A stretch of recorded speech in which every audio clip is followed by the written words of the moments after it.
Morning, everyone. Welcome to this morning's edition of the MPC Markets Morning Call, 14th of January 2026. I'm Mark Gardner. Stocks were dragged lower overnight after we kicked off the earnings season with a few of the banks.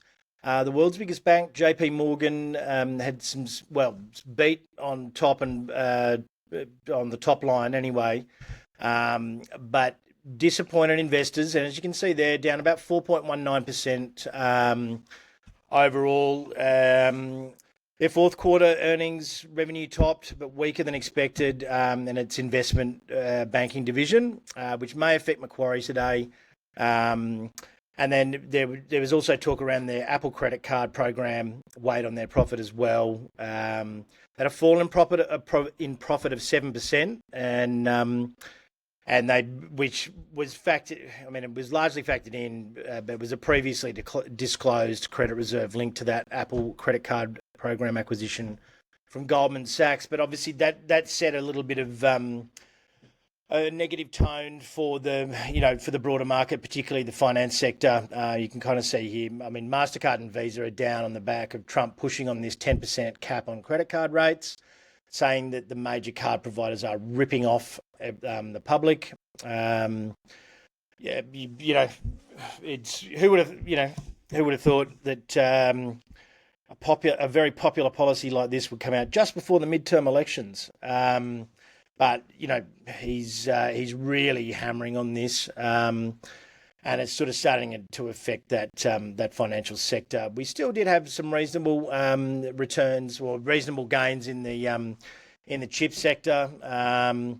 Meta drifted off just on the back of them cutting further staff in their VR department as well. I believe one of the bigger banks announced a further 10,000 odd layoffs as well. Meta announced some layoffs. Those payrolls numbers have been broadly fairly weak lately, and I'm very surprised that the market hasn't particularly reacted to it.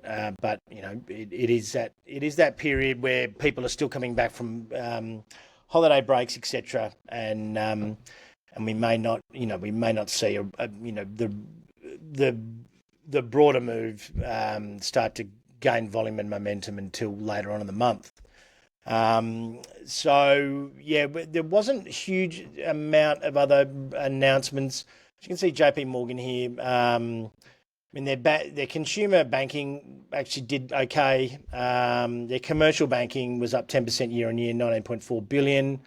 And asset wealth management and corporate was up as well. Their net revenue was up, and their net income was up as well. But obviously, that's not including those one-offs, which dragged it back. So, look, it wasn't a terrible result. I think the price action is more reflective of where the market is and how well the banking sector's been going over there in the last sort of few months, particularly. And I do value price action in these scenarios because on the face of it, it didn't really look like that bad of a result. Certainly didn't look like a result that warranted a 4.5% downside move. So that's sort of potentially early clues that you're going to have to really beat this earnings season to get a result, because a lot of the good news is already priced in. Sort of particularly in that interest rate environment. There are a few concerns around with Janet Yellen, a former Fed chair, weighing in on the Trump versus Powell spat, and saying it was extremely chilling, and it signals an attempt the administration to compromise the central bank's autonomy, which is a very large risk to the financial system. It's been purposely set up that way since somewhere in the 1950s, and it's set up that way for a reason. Essentially, that there are some positives to it, but central banks can make the hard decisions without being voted out. Whereas you've got situations like not necessarily a central bank where the policies in Greece and Italy during or leading into the GFC,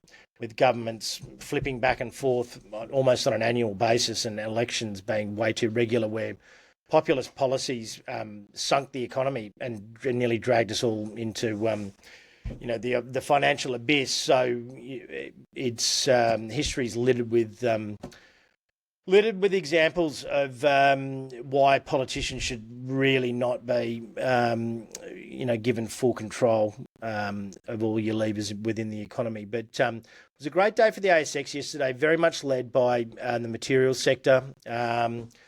Copper stocks, silver stocks, gold stocks, iron ore is actually sitting at a fairly nice level at the moment. It's sort of knocking on that door of the 6-month highs again, around about the 8, or somewhere in the mid to low 801 per tonne sort of area, which is, I guess, around that $100 mark.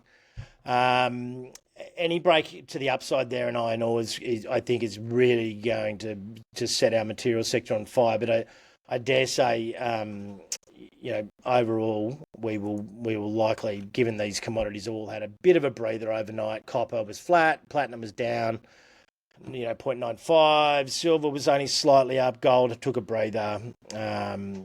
Coal and lithium continued to rally, but uranium sort of drifted a little. So not the breakneck speed that we've been having in the in that commodity sector over the last few weeks. Probably healthy for it to have a bit of a breather and a pullback and a consolidation from a long-term perspective. They've been on an absolute tear. But yeah, I mean, as you can sort of see, the indexes in the Dow was down 0.8, the S&P and the Nasdaq were down about 0.25%. So in the scheme of things, and Trump hasn't made a major announcement, invaded a country, or said anything sort of silly overnight. So, in the broader scheme of things, in a Trump world, very, very quiet night, and the market probably just gets a few days to digest all of the litany of announcements and moves that the current administration's making. So technical's still hanging in there as well. Thankfully, Rishi Nader's pulled together our earnings calendar. I mean, it seems to just almost not end earnings, but and on top of that, we're February. I think we're about 5 to 6 weeks away from Aussie earnings as well, which is obviously only every half year. But we're starting with the banks. Obviously, we had JP Morgan overnight, BNY Mellon, and tomorrow we're going to have tomorrow morning. We're going to have Citi, Bank of America. We've got TSMC, which we very much like. And we've been on for quite some time here at MPC as part of our Global Alpha recommendation service. It's been very, very good to us. That's more of a global announcement. It'll be in our daytime on Thursday. And then you've got some of the other banks and financial institutions here at the end of the week. Next week, Netflix will be the first one to come back of the Mag 7, or which it used to be in the Mag 7. I don't know, everyone's got their own version of it these days. Seagate might be interesting just on the basis of memory chips being in huge demand. Intuitive Surgical as well, in that robotic space, probably fairly interesting to watch after a very good earnings report last quarter. GE Aerospace is in the defence sector. So things really start to heat up next week, and I dare say we'll be very focused on more so on earnings and fingers crossed, not geopolitical and not Trump, but with midterm elections coming up in the States, we probably need to resign ourselves to the fact that Trump's going to be making endless epic announcements until that election is done and dusted, because I do not want his approval ratings at the lowest level it's been in quite since he's been elected, and 38 or 36% or something like that. Mind you, the Democrats don't even have a leader. or a legitimate candidate, but yeah, they're where there are concerns around there that if they lose one of the houses, it will make policy changes, and particularly the policy changes that Donald Trump likes to make, which are large ones, very difficult to get through. So we'll there'll be a fair bit of noise and a fair bit of digest, and I will do my best to have everything to you guys around about from next week, between 9 and 9:15 in the morning every day. And just a reminder as well, Market Outlook, the webinar is on this Thursday. I will put a link to where you can sign up to the webinar in the socials, in the comments field. If you register for the webinar, it'll be about an hour or thereabouts. It's on Thursday, 1:30 Sydney time, which is GMT plus 11, until about 2:30. There's 5 big themes to watch. There'll be actionable stock picks. We did pretty well on it last year, and we're following very much the same format this year. And in terms of how we give you guys actionable and an actual investable ideas rather than just economic jargon. If you want to sign up to that, if you can't make that particular time, even if you register, you'll get the ebook, which I spent a month on at least, and really went down the rabbit hole to find you guys the best things to invest in for 2026. But you will receive a recording of the session if you are a registrant, and the ebook free of charge. If you want to follow us anywhere, we're at MPC Markets on Spotify, YouTube, Apple Podcasts. If you want to have a look at our brand spanking new investor hub and investor platform, with all of our content, podcast news, all of our recommendations and stock picks, and all in one place, go to mpcmarkets.com.au/mosaic, and you can get your free trial for 1 month, valued at a few $100, and receive all of our recs, which there will likely be a few in the first month of this year.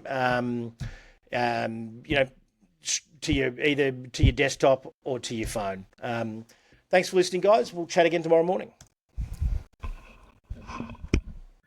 General advice warning. The content presented in this presentation is intended for informational purposes only and provides general advice only. It does not take into account your personal objectives, financial situation, or specific needs.